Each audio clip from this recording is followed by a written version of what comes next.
Baik, perkenalkan nama saya Regina Fiorita Hai, NIM 2020-727. Kali ini saya akan membahas mengenai kanker payudara pada wanita hamil. Oke, kita akan lihat kasusnya.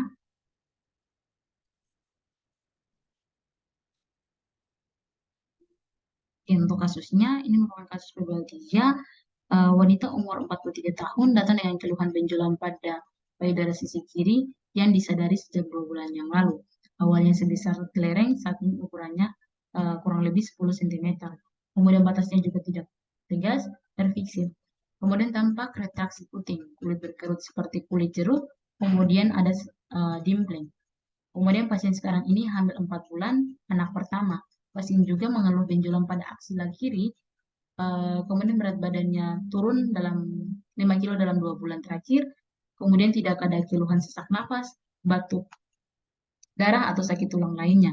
Pada pemeriksaan status generalis dalam batas normal, status lokalis payudara sisi kiri, kita didapatkan ukuran massa 10 cm, kemudian konsistensinya padat, permukaannya tidak rata, batasnya tidak jelas.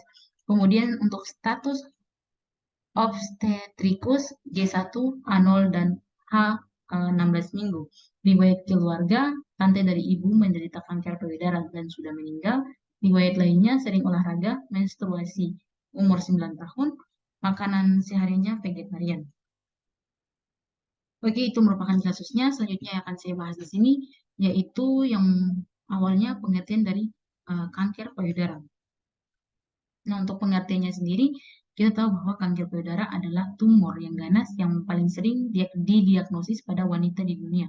Jadi intinya kanker ini um, prevalensi yang paling tinggi pada wanita, serta penyebab kematian pertama akibat tumor ganas.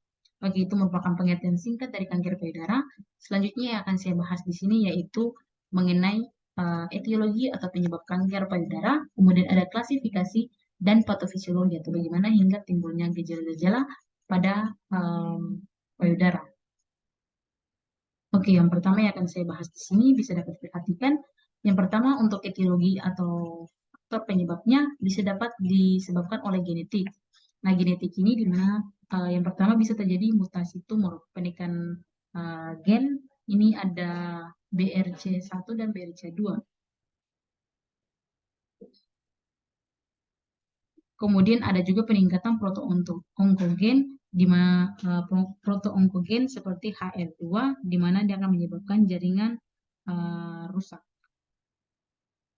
Dia akan menyebabkan pertumbuhan jaringannya tidak mengalami regulasi. Selanjutnya ada histori famili di mana biasanya disebabkan oleh misalnya um, keluarga yang mempunyai riwayat kanker. Selanjutnya demografi, etiologinya ada demografi di mana biasanya terjadi peningkatan pada wanita 90%, 99%, kemudian ada juga terjadi paparan estrogen yang berkepanjangan. Ini ada nulliparity, kemudian ada early menarche atau menstruasi dini umur kurang dari 12 tahun seperti dalam kasus umurnya 9 tahun, kemudian late menopause lebih dari 35 tahun, kemudian wanita dengan lebih tua melahirkan anak pertama yaitu umurnya yang lebih dari 30 tahun. Seperti dalam kasus pasien umurnya sudah lebih dari 30. Pasien umurnya yang sudah lebih dari 43 tahun.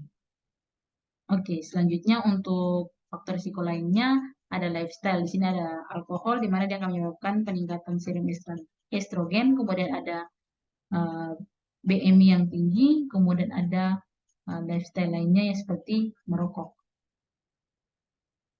Di mana dari etiologi tersebut dia bisa dapat menyebabkan kanker payudara. Nah, untuk kanker payudara sendiri dapat kita klasifikasikan menjadi dua. Yang pertama ada non-invasif dan invasif. Non-invasif artinya dia tidak menyebar di tempat yang lainnya.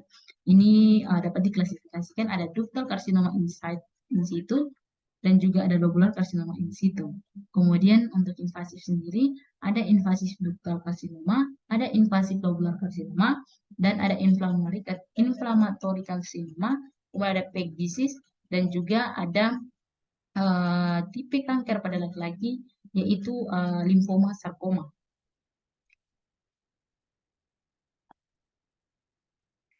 Oke, itu merupakan etiologi, kemudian ada patofisiologi secara singkat dan juga klasifikasi. Nah, di sini saya akan lanjut untuk membahas bagaimana sehingga kanker payudara itu dapat menyebabkan gejala-gejala. Yang akan saya bahas di sini yaitu invasif karena dalam kasus terdapat benjolan di sebelah kiri, di aksila sebelah kiri.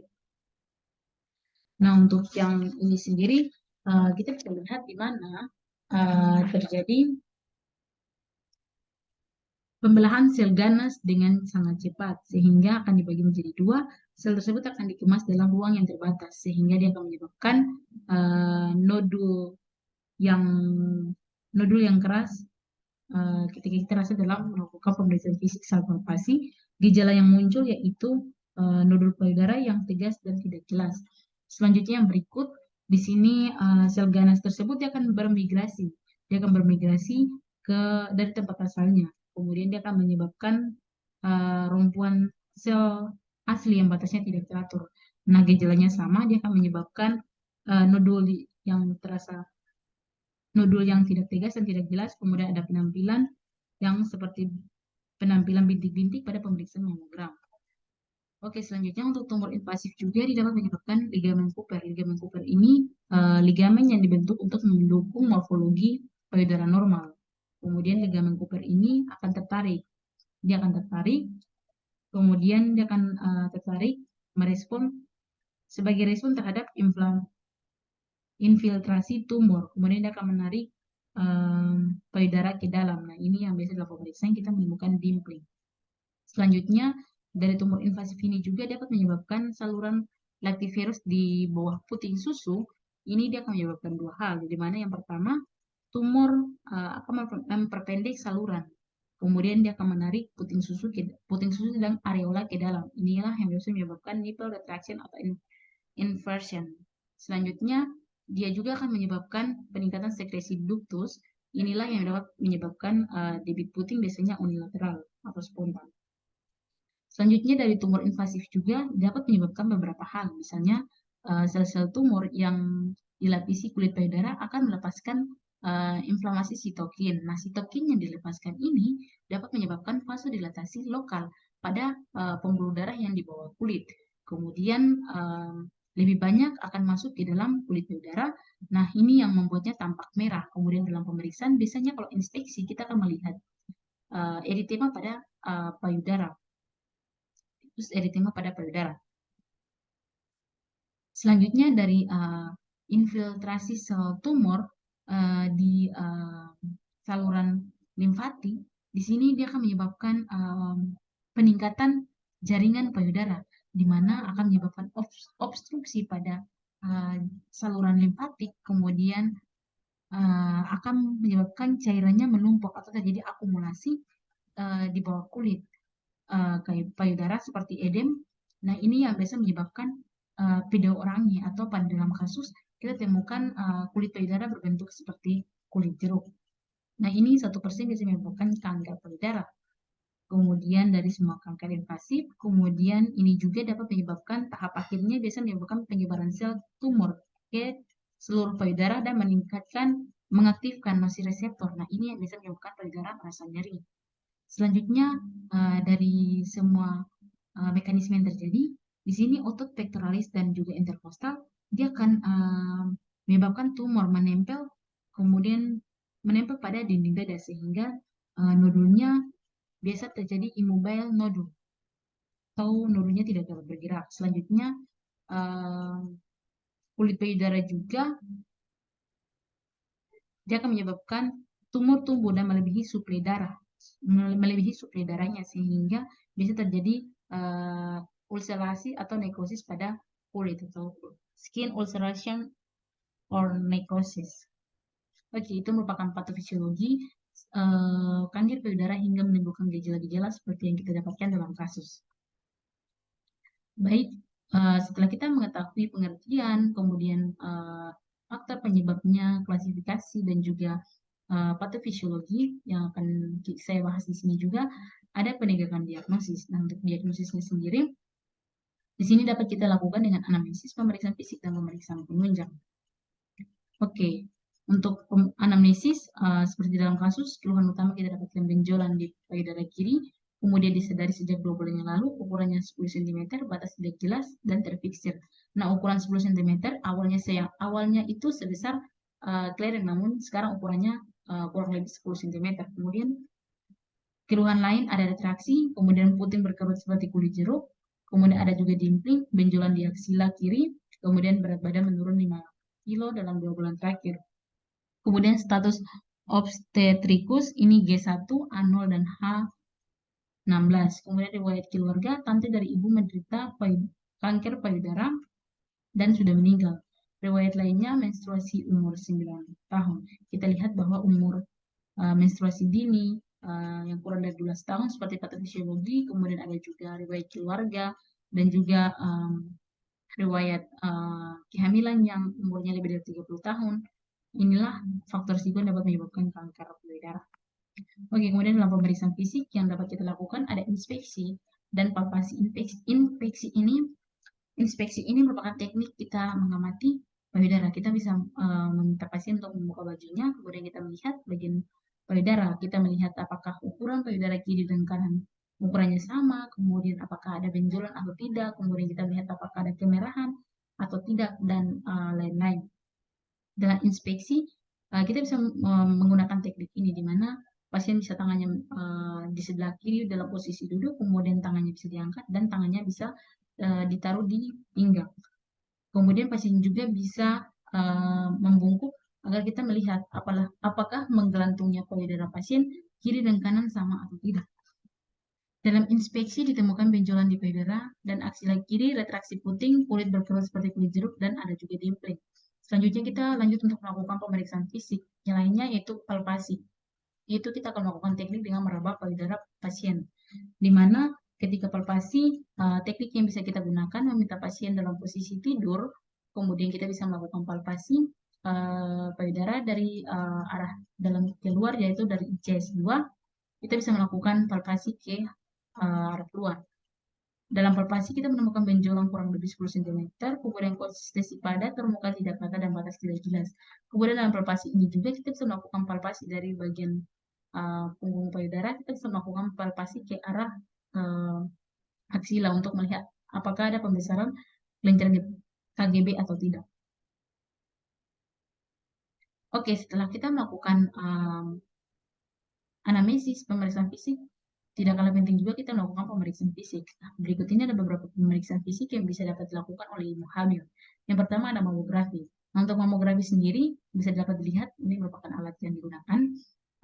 Di sini saya tidak menganjurkan untuk melakukan mamografi, karena dalam pemeriksaan fisik kita sudah menemukan ada benjolan sebesar 10 cm.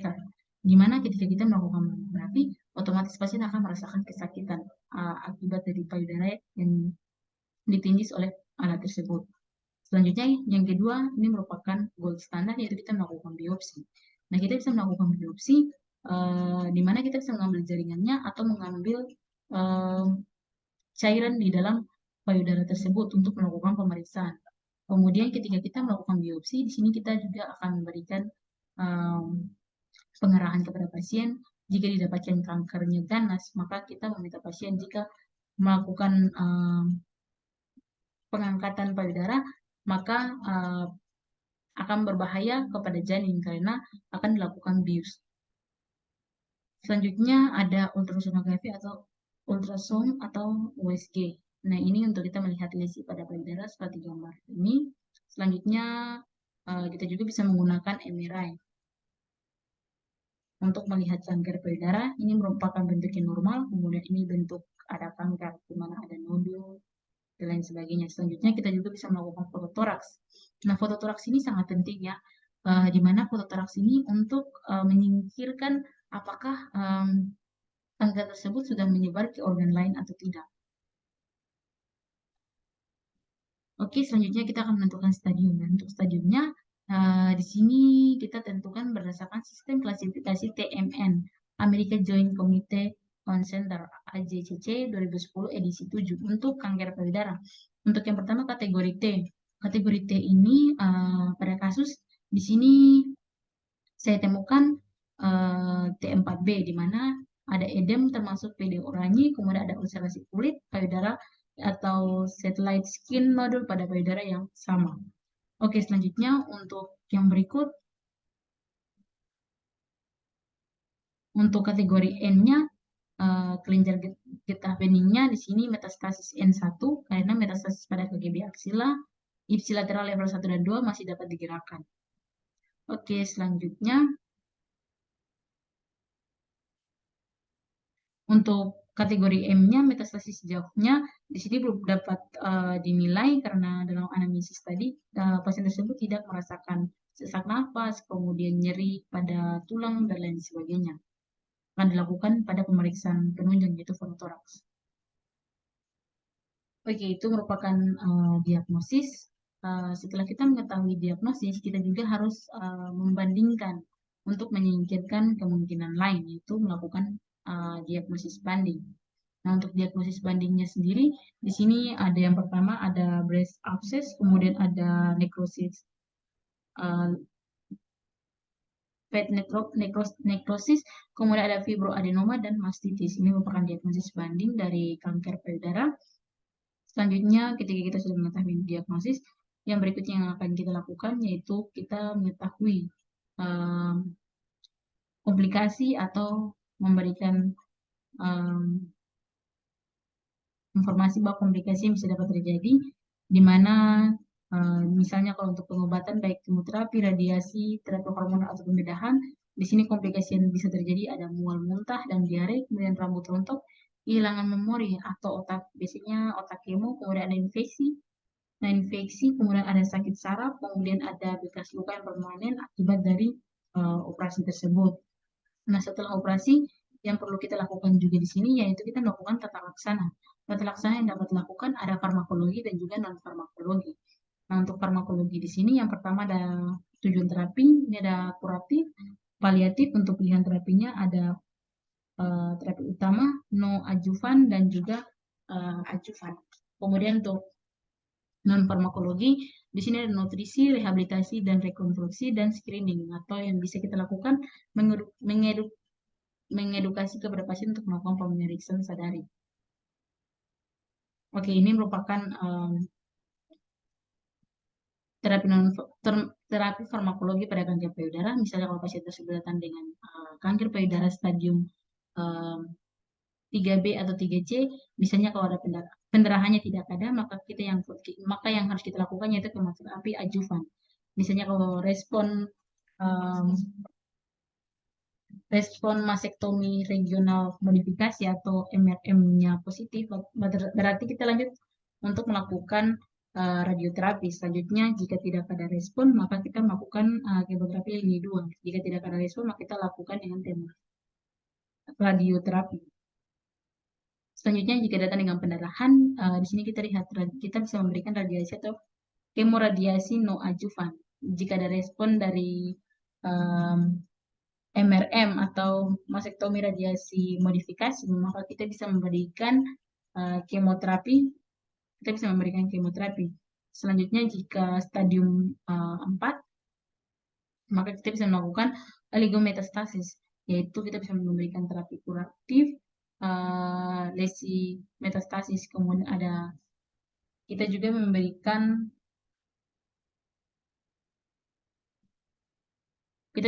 radioterapi dan mesektomi. Kemudian untuk misalkan kalau ada gejalanya positif, ada gejala-gejala lain seperti nyeri, kita bisa terapi simptomatis atau terapi nyeri, kita bisa memberikan obat nyeri, kemudian radioterapi paliatif dan tata laksana nyeri.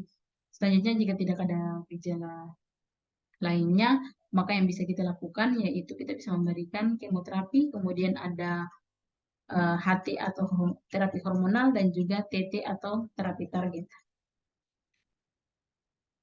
Oke, itu merupakan terapi dari farmakologi. Selanjutnya saya akan membahas terapi dari non-farmakologi.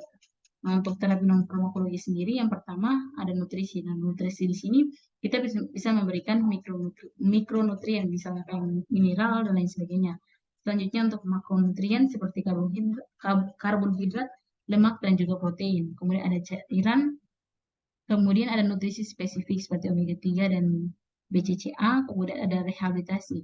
Nah, untuk rehabilitasi ini kita bisa melakukan terapi fisik. Pasca operasi mulai 1 minggu, pasca operasi, kemudian latihan pergerakan aktif dapat mulai 1 minggu pasca operasi, diteruskan hingga 6 hingga 8 minggu, Latihan penguatan dapat dimulai dengan beban ringan 1 hingga 2 pon dalam 4 sampai 6 minggu pasca operasi. Kemudian kita juga bisa mengedukasi untuk melakukan reedukasi dengan bengkak. Kemudian untuk masih kasus dalam manual drainase limfa, ini kita bisa melakukan kompresi eksternal dengan media kompresi garmen dengan balut atau stocking dan latihan gerakan ringan. Kemudian untuk rekonstruksi ini kita bisa menggunakan silikon. Selanjutnya untuk sadari atau sadani ini merupakan screening yang harus kita wajib untuk melakukan edukasi kepada pasien atau kepada orang-orang yang ada di sekitar kita untuk melakukan pemeriksaan payudara. Seperti yang tadi sudah saya jelaskan sedikit dalam tekniknya sama seperti yang tadi saya jelaskan sedikit dalam pemeriksaan fisik payudara. Oke, baik, itu saja yang dapat saya jelaskan. Sekian dan terima kasih.